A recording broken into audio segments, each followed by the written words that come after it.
전능하사 천지를 만드신 하나님 아버지를 내가 믿사오며 그 외아들 우리 주 예수 그리스도를 믿사오니 이는 성령으로 잉태하사 동정녀 마리아에게 나시고 본디오 빌라도에게 고난을 받으사 십자가에 못 박혀 죽으시고 장사한 지 사흘 만에 죽은 자 가운데서 다시 살아나시며 하늘에 오르사 전능하신 하나님 우편에 앉아 계시다가 저리로서 산자와 죽은 자를 심판하러 오시리라. 성령을 믿사오며 거룩한 공회와 성도가 서로 교통하는 것과 죄를 사하여 주시는 것과 몸이 다시 사는 것과 영원히 사는 것을 믿사옵나이다. 아멘.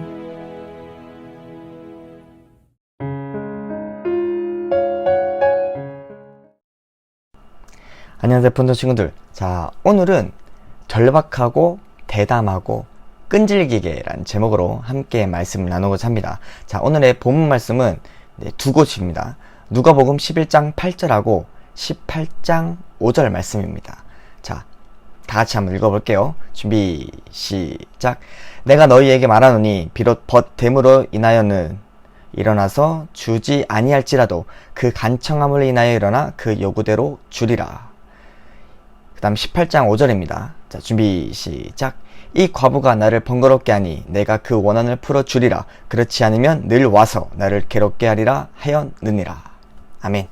자, 오늘의 말씀 제목은 담절끈, 담대하고 절박하고 끈질기게 란 제목입니다. 과연 어떤 것을, 무엇을 담대하고 절박하고 끈질기게 해야 하나? 바로 오늘은 기도에 대해서 한번 같이 말씀을 나누고자 합니다. 여러분들은 기도가 어떤 의미인 것 같습니까? 기도의 파워를 아시나요? 기도를 왜 해야 할까요? 정말 기도에 대해서 그리고 중요성에 대해서 많이는 흔히 들었지만 우리는 매일매일 기도하지 않습니다. 특수한 상황이 생길 때나 그리고 어쩔 때, 갑자기 생각이 날 때, 내가 감당할 수 없는 일이 생겼을 때, 알라딘의 요술 램프처럼 손을 빌 때, 이럴 때만 기도하는 우리의 모습. 그렇다면 기도할 필요가 없으신 유일한 한 분이 계십니다. 과연 누굴까요? 바로 예수 그리스도입니다. 하지만 성경을 조금만 읽고 알아도 예수님의 삶은 기도로 가득했다는 것을 우리는 알 수 있습니다. 세례를 받기 전에도 기도하셨고요.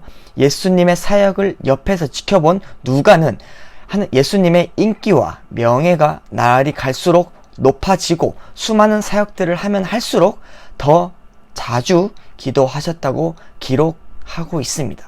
그리고 제자들을 선택할 때는 밤을 새워 기도하셨고요. 죽음의 시간이 얼마 남지 않아 괴로워했을 때도 기도하셨습니다. 체포되기 몇 시간 전에는 베드로가 자신을 부인할 줄 알면서도 베드로를 위해서 기도하셨고요. 십자가에 못 박히는 순간에도 망치를 든 그 사람을 위해서 기도하셨습니다. 그리고 육신으로 마지막으로 숨을 내쉬면서까지 기도하셨습니다. 기도가 삶의 전부이신 예수 그리스도. 인간으로서 육신 안에 거하신 하나님의 아들 예수님도 스스로 아무것도 할 수 없는 것처럼 언제나 하나님 아버지의 도우심과 능력과 인도하심을 매일매일 그리고 매 순간 간구했습니다. 그리고 구했습니다. 하지만 우리는 도대체 왜 구하지 않는 것일까요? 할 말들이 많죠. 핑곗거리는 아주 많습니다. 시간이 부족하다, 내가 너무 바빠서 기도하지 않아도 충분히 잘 살기 때문에 등등등. 예수님조차도 매일매일 기도하셨는데 기도하지 않는 우리는 예수님보다 더 능력이 있다고 마음속으로 생각하는 것은 아닌가 한번 진지하게 점검해 봐야 합니다. 자, 그렇다면 왜 기도하지 않는 걸까요? 솔직히 기도하지 않는 가장 큰 이유는 바로 별로 소용이 없다고 생각하기 때문이겠죠, 당연히. 자, 첫 번째, 가끔씩 기도하면 이루어질 때가 있습니다. 아주 좋은 현상입니다. 자, 두 번째, 기도하는 것을 잊어먹었는데도 상관없이 원하는 일이 이루어질 때가 있다. 여기에서 기도가 꼭 필요하다는 것이 무너지기 시작합니다. 내가 기도를 안 했는데도 내가 원하는 일이 이루어지니까 기도할 필요성을 느끼지 못하는 거겠죠. 자, 세 번째, 열심히 기도하지만 아무런 변화가 생기지 않는다.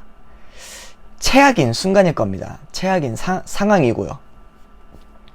이렇게 되면 자연스럽게 기도의 필요성에 대해서 내가 기도해봤자 상황은 변하지 않아.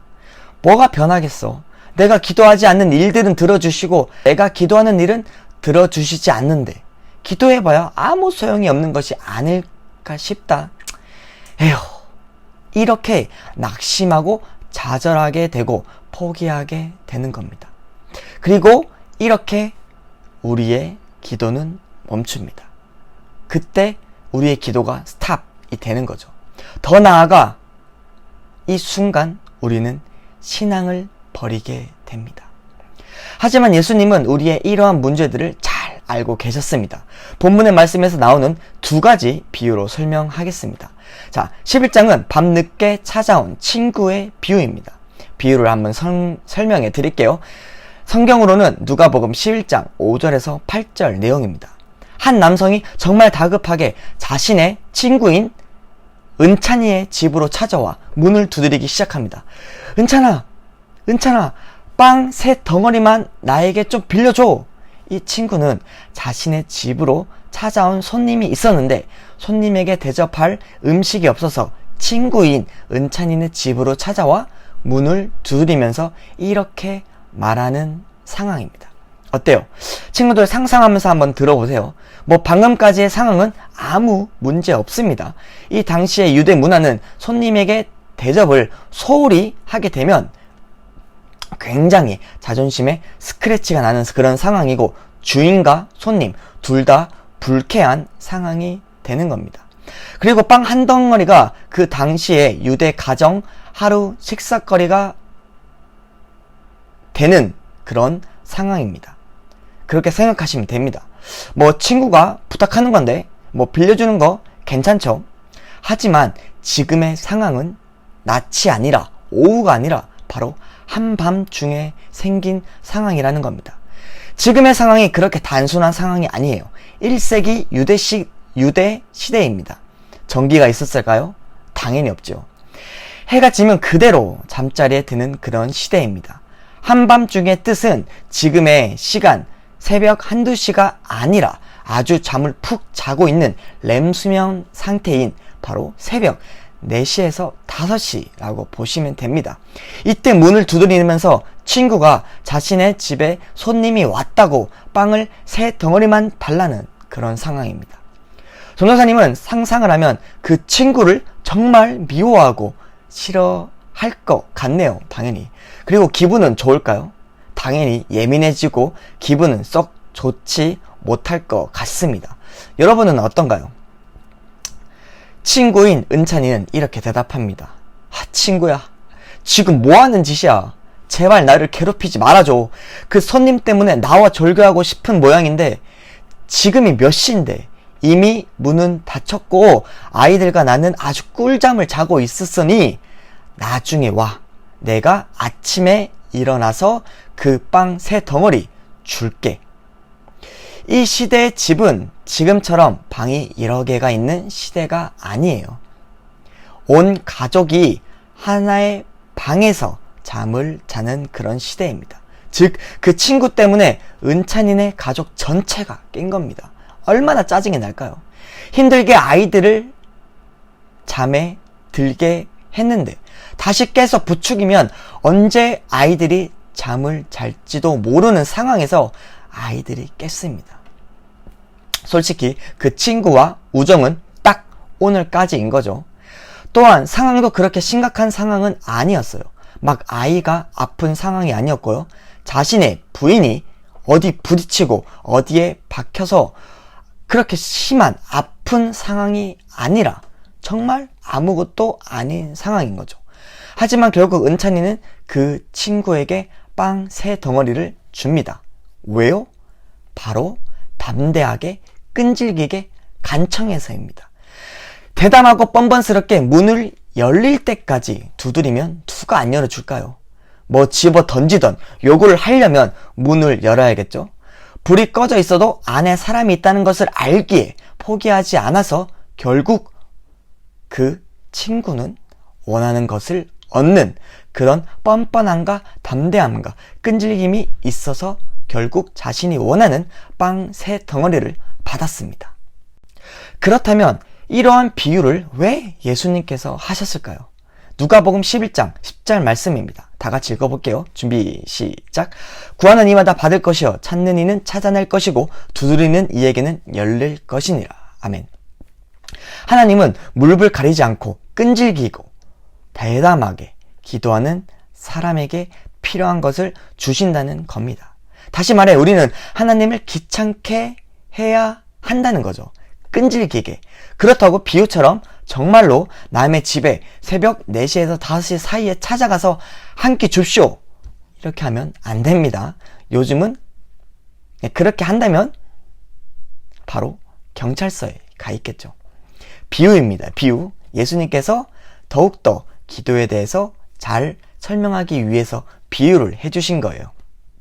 자, 또한 18장은 불의한 재판관의 비유입니다. 이번에는 한 과부가 요청하고 있습니다. 과부는 내 원수에 대한 나의 원한을 풀어주시오 라고 재판관에게 요청하고 있습니다. 하지만 그 재판관은 하나님을 두려워하지도 않고요, 사람을 정말 무시하는 그런 세속적인 재판관입니다.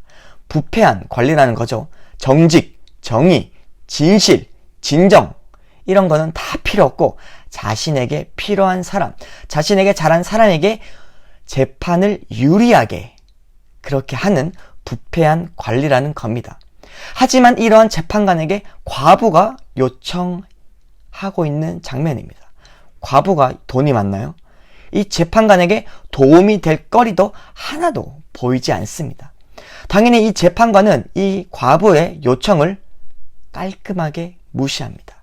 하지만 내일도 모레도 내일 모레도 계속해서 재판관에게 이 과부는 요청합니다. 이 재판관이 어떻게 했을까요? 과연 그 과부의 요청을 들어줬습니다. 왜냐? 바로 과부가 자신을 번거롭게 하니 라고 성경에 적혀져 있습니다. 계속 나를 괴롭게 하리라. 매일매일 자신을 번거롭게 하고 귀찮게 하고 괴롭히니까 재판관이 그냥 그래 내가 너의 요청을 들어줄 테니까 제발 이제 더 이상 나를 귀찮게 하지도 말고 괴롭게 하지도 말아줘 제발. 그러니까 내일은 보지 말자. 알겠지? 그 과부의 요청 상황에 결제를 하고 그 과부에게 자 봤지? 이제 얼른 가 이렇게 말한 겁니다. 이 불의한 재판관의 비유는 재판관은 바로 하나님을 나타내고 있습니다. 물론 불의한 재판관 말고요. 우리 하나님은 세상에서 가장 완벽하신 재판관이십니다. 그 비유의 뜻은 불의하고 세속적이고 이기적인 재판관도 끈질기게 요청하면 들어주시는데 하물며 우리의 머리카락 개수까지도 아시는 하늘 아버지께서 자녀의 요청을 기꺼이 들어주시지 않겠는가 이 말입니다. 두 가지 비유에서 우리는 기도에 관한 세 가지 중요한 사실을 가르쳐 줍니다. 바로 기도가 절박하고 대담하고 끈질겨야 한다는 것입니다. 우선 이 두 비유에 나온 주인공은 아주 절박했습니다. 둘 다 다른 대안이 없었고요. 방법이 없었다는 겁니다. 당연히 지금은 24시간 편의점도 있고 배달의 민족이라고 아주 어플로 새벽에도 시킬 수 있는 그런 시대인데 그 당시는 전기도 없었습니다. 뭐가 있겠어요? 그래서 절박한 겁니다. 다른 수단과 방법이 없기에 그 유일한 방법인 친구의 집에 찾아간 것이죠. 과부도 마찬가지입니다. 억울한 일을 호소할 곳이 없었어요. 기댈 남편도 없었고요. 그리고 친구도 없었습니다. 유일한 희망이 바로 재판관이었다는 겁니다. 그리고 또한 담대했습니다.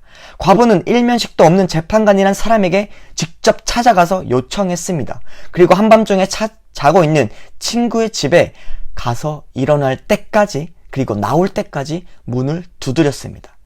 하지만 우리는 사랑받는 하나님의 자녀로서 나아가는 겁니다. 졸지도 않으시고 우리의 모든 필요를 아시는 분께 요청하는 겁니다. 누가복음 11장 11절에서 13절 말씀입니다. 다 같이 읽어볼게요. 준비 시작. 너희 중에 아버지 된 자로서 누가 아들의 생선을 달라 하는데 생선 대신에 뱀을 주며 알을 달라 하면 전갈을 주겠느냐. 너희가 악할지라도 좋은 것을 자식에게 줄 줄 알거든 하물며 너희 천부께서 구하는 자에게 성령을 주시지 않겠느냐 하시니라. 아멘. 우리가 기도하지 않는 이유 중 하나는 아주 단순합니다. 우리가 하나님의 도우심을 얼마나 절실히 필요로 하는지 우리가 깨닫지 못했기 때문입니다. 앞서서 이야기했듯이 우리가 기도하지 않는 이유로 너무 피곤하다, 너무 바쁘다 등등 핑계를 댑니다. 하지만 솔직히 이야기하면 기도할 필요가 없다고 생각하기 때문입니다. 우리는 충분한 시간과 돈과 재능이 있으면 인생에 어떠한 문제가 와도 어려움이 와도 풀어낼 자신이 있다고 생각하는 사람이 대다수인 겁니다. 하지만 예수님은 분명히 말씀하셨습니다. 요한복음 15장 5절 후반절 말씀입니다. 나를 떠나서는 너희가 아무것도 할 수 없느니라. 아멘. 믿음의 선배님들은 그들이 원하는 것을 스스로 얻을 수 없음을 알기 때문에 하나님께 절박하게 부르짖고 대담하고 끝까지 포기하지 않고 하나님 안에 거하기 위해서 매일매일 기도했습니다. 끈질기게 요청한다는 것은 바로 하나님만 의지한다는 뜻입니다. 유일한 소망이 하나님밖에 없다는 걸 의미하죠. 그래서 우리는 멈추지 말고 쉬지 말고 기도해야 하는 겁니다. 기도의 결실은 땅에 절대 떨어지지 아니하고 반드시 이루어집니다. 마지막으로 조지 뮬러의 이야기를 하고 마치겠습니다. 19세기 전도자이자 고아원 설립자인 조지 뮬러는 5명의 젊은이, 그 5명의 젊은이는 아들 중 1명의 친구들입니다. 그 5명의 젊은이들의 구원을 위해 기도를 작정하였습니다. 그는 5명이 모두 예수님을 영접할 때까지 하루도 쉬지 않고 기도하기를 작정했어요. 그리고 18개월 만에 한 사람이 예수님을 영접했습니다. 이때 조지 뮬러가 일기장에 일기를 이렇게 썼다고 합니다. 하나님께 감사하지만 아직도 4명이란 친구가 더 남아있으니 계속해서 기도하겠습니다. 그 뒤로 다시 5년이 흘러 2번째 친구가 예수님을 영접했어요. 그 뒤로도 조지 뮬러는 계속해서 끊임없이 기도했습니다. 다시 그 6년 뒤 3번째 친구가 예수님을 영접했습니다. 뮬러는 정말 하루도 쉬지 않고 기도했어요. 36년 뒤 노인이 된 뮬러는 일기장에 하나님께 소망을 두고 계속해서 기도하리라, 응답을 구하리라 이렇게 일기장에 썼다고 합니다. 그 3번째 친구가 회심한 지 52년 만에 결국 나머지 2 사람도 예수님을 영접했습니다. 푸른구두 친구들, 포기하지 말고 절박하게, 대담하게, 끈질기게 하나님께 기도하는 푸른구두 친구들이 되길 간절히 소망하고 기도합니다.